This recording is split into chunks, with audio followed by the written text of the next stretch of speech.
আয়াত ৭৭ وابتغ فيما آتاك الله الدار الآخرة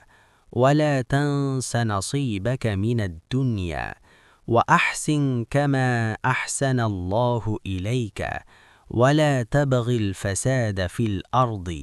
إن الله لا يحب المفسدين অনুবাদ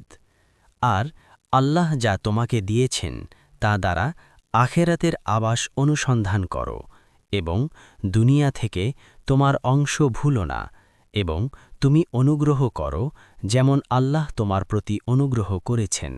এবং জমিনের বুকে বিপর্যয় সৃষ্টি করতে চেও না নিশ্চয়ই আল্লাহ বিপর্যয় সৃষ্টিকারীদের ভালোবাসেন না তাফসীর ১ নং ফুটনোটের বিবরণ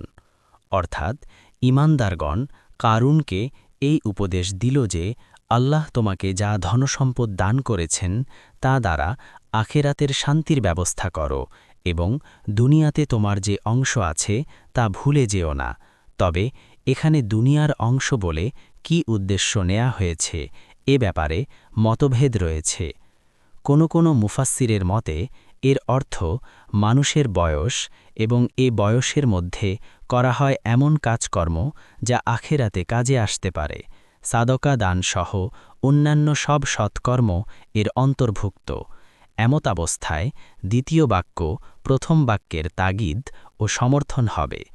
প্রথম বাক্যে বলা হয়েছে তোমাকে আল্লাহ যা কিছু দিয়েছেন অর্থাৎ টাকা পয়সা শক্তি স্বাস্থ্য ইত্যাদি এগুলোকে আখেরাতের কাজে লাগাও প্রকৃতপক্ষে দুনিয়াতে তোমার অংশ ততটুকুই যতটুকু আখেরাতের কাজে লাগবে অবশিষ্টাংশ তো ওয়ারিসদের প্রাপ্য কোনো তাফসিরকারের মতে দ্বিতীয় বাক্যের উদ্দেশ্য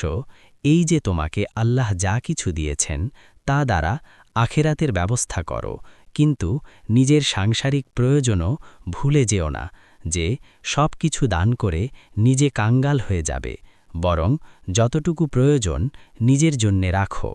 এই তাফসির অনুযায়ী দুনিয়ার অংশ বলে জীবন ধারণের উপকরণ বোঝানো হয়েছে